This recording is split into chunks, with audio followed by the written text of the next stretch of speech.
বসন্ত, গ্রীষ্ম, শরৎ ও শীত, এই 4 ঋতুর বৈচিত্র্যময় দেশ সাউথ কোরিয়া।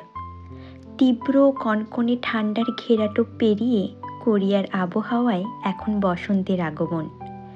শূন্য ডালপালা নিয়ে দাঁড়িয়ে থাকা গাছের গুঁড়িটি আজ আবারও পত্রে পুষ্পে পরিপূর্ণ। নমস্কার, কেমন আছেন সবাই? ক্যানভাসে সোনালি কথার নতুন একটি ব্লগে আমি সোনালি আপনাদের স্বাগত জানাই। বসন্তের ছোঁয়ায় এই শহর কেমন সেজে উঠেছে, আজকের এই ব্লগে আপনাদের সেই দৃশ্যই দেখাবো। দেখুন, চেনা এই রাস্তাটিও আজ কেমন সাদা ফুলেও ভরে উঠেছে। আর এই ফুলগুলি হলো চেরি ব্লসম, যা সাউথ কোরিয়ায় খুবই ফেমাস। জানেন তো, মার্চের শেষ সপ্তাহ থেকে এপ্রিলের মিডল পর্যন্ত কিছু কিছু প্লেস রয়েছে যেখানে চেরি ব্লসম ফেস্টিভ্যালও হয়। কিন্তু প্রতি উইকেন্ডেতেই এমন পালা করে বৃষ্টি শুরু হচ্ছে যে এখনও ওই চেরি ব্লসম ফেস্টিভ্যাল দেখতে যাওয়ার সুযোগই হলো না। তবে হ্যাঁ, নিশ্চয়ই একদিন যাব আর আপনাদেরও জায়গাগুলো ঘুরে দেখাবো।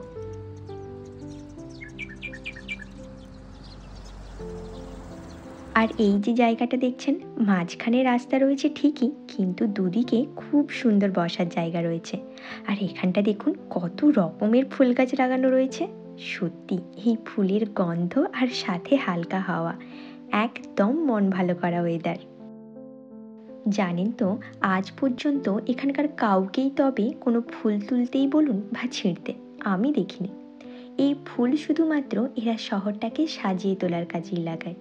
এখানকার প্রত্যেকটা বাড়ির সামনে বা কোনো দোকান রেস্টুরেন্টের সামনে ফুলের গাছ তো আপনি পাবেনই পাবেন। আসলে প্রায় 6 মাস শীতকাল কাটিয়ে যেটুকু সময় পায় এরা প্রকৃতির কিন্তু খুব যত্ন করে। আর এই রাস্তাটা দেখুন একবার, দুদিকে পুরো চেরি গাছে ভর্তি। এত ভালো লাগছিল এখান দিয়ে হাঁটতে, কি আর বলি আপনাদের।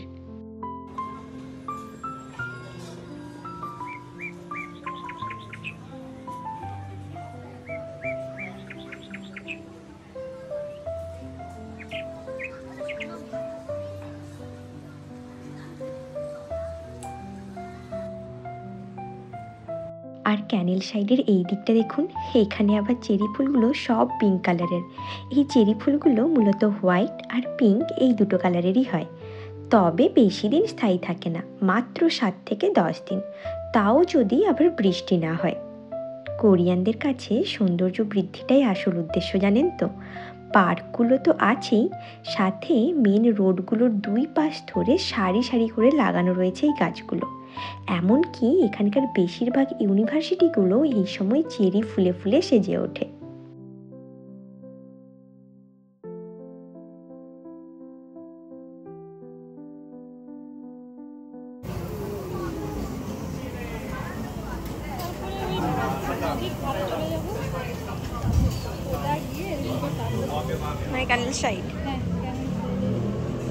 বিকেলে নিজের মতো একা একা ঘুরে ঘুরে সন্ধ্যেতে কাজল দিকে সঙ্গে নিয়ে 3 জনে বেরিয়েছিলাম একটা কোরিয়ান রেস্টুরেন্টে যাব বলে।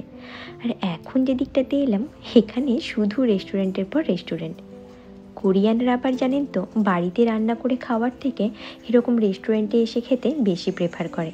আর সত্যি কথা বলতে, কোরিয়ান খাবারগুলো এতটাই হেলদি যে প্রত্যেকদিন দুবেলা করে রেস্টুরেন্টে খেলেও হেলথ প্রবলেম হবে না। চলো।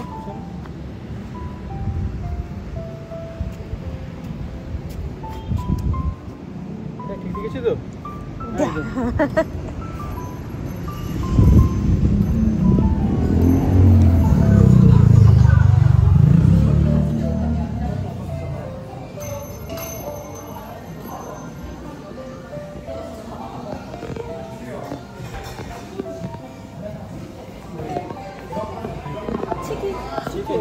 치킨 스튜, 오케이? 노 치킨 스튜. 숲. 네. Here. It's chicken soup. Okay. 2 people. Yeah. 2 people. And 2 people. 2 people and 3. Oh, 2 people and 3. Okay. 이거.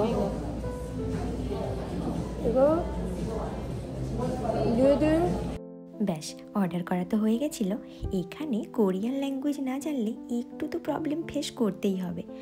আমাদের মতোই ট্রান্সলেটার ইউজ করতে হবে আর কি।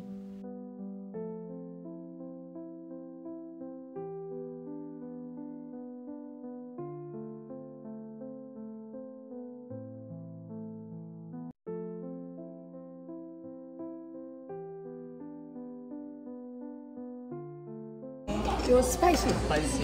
이거 스파이시. Spicy. 이거 spicy. 아니 노노노 이거는 고추. 이거 no spice. Ah, no spicy. 잠시만요. এটা garlic. Ah, 이 소스. 오케이, 오케이. 소스. 소스. spicy. 스파이시. 리더. 이거? 많이 그래? 이거 좀 매우니까. 그리고 이거 머스타드. 머스타드. 머스타드. 투. 투. 그리고 소이 소스. Soya sauce? Ah, 샤샤스. 네.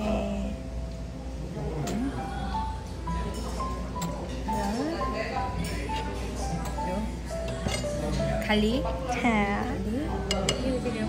하. 믹스. 오케이. 믹스. and 혈인. 오케이. Thank you. এই রেস্টুরেন্টে আমরা প্রথম গেছিলাম, তার উপর ছিলাম ফরেনার, তাই যিনি সার্ভ করছিলেন তিনি সব কিছু আমাদের খুব ভালো করে বুঝিয়ে দিচ্ছিলেন কীভাবে সস গার্লিক চিলি দিয়ে মিক্সড করে স্যালাডগুলো খেতে হবে। আর এই যে সাইডে দেখছেন এখানে টাইমার সেট করে দিচ্ছিলেন এই স্যুপটা গরম করার জন্য।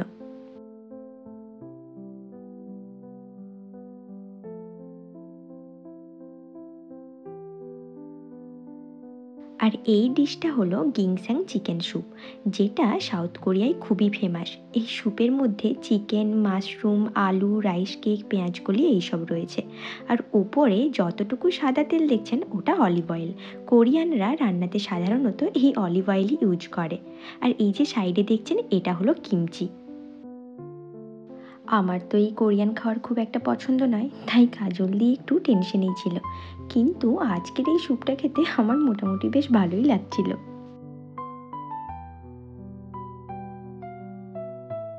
এরপর সবশেষে যতটুকু স্যুপ আমাদের ছিল সেখানে রাইস অ্যাড করে দিল।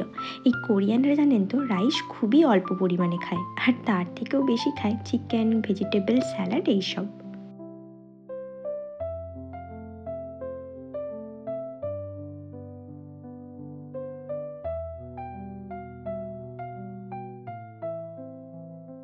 আজকের ডিনার তো ডান, তো চলুন এবার রুমের দিকে যাই। আর এখানটায় দেখুন কেমন কালারফুল লাইট সেট করা রয়েছে, আর উপরে চেরি ফুলগুলোতে এই রং বেরঙের আলো পড়ে এত সুন্দর লাগছে ফুলগুলো।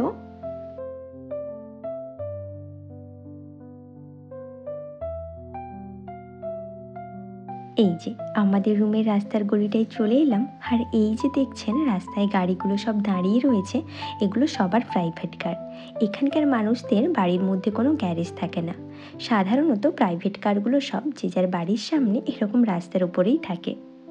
তো চলুন আজকের এই ব্লগটা এখানেই শেষ করছি, দেখা হবে অন্য একদিন। আর আজকের ব্লগটা কেমন লাগলো তা অবশ্যই আপনারা কমেন্টে জানাবেন। ভালো লাগলে একটা লাইক ও শেয়ার করে দেবেন। আর আমার চ্যানেলে যদি নতুন হন তাহলে চ্যানেলটিকে সাবস্ক্রাইব করে রাখতে পারেন কোরিয়া রিলেটেড আরও ভিডিও পাওয়ার জন্য।